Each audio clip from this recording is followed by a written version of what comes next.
Paano sasagutin ang mga taong walang respeto sa iyo? Walang tao ang makakaligtas sa pambabastos ng iba.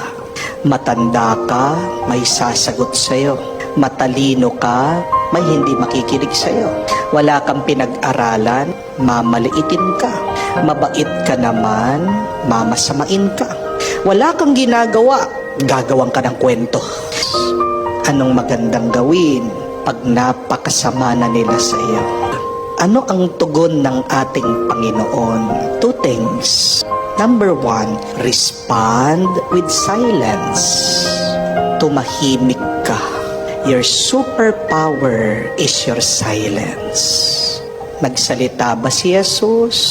May sinabi pa siya? Nung tinutulak siya? Nung pinapatay siya? Wala. He remained silent.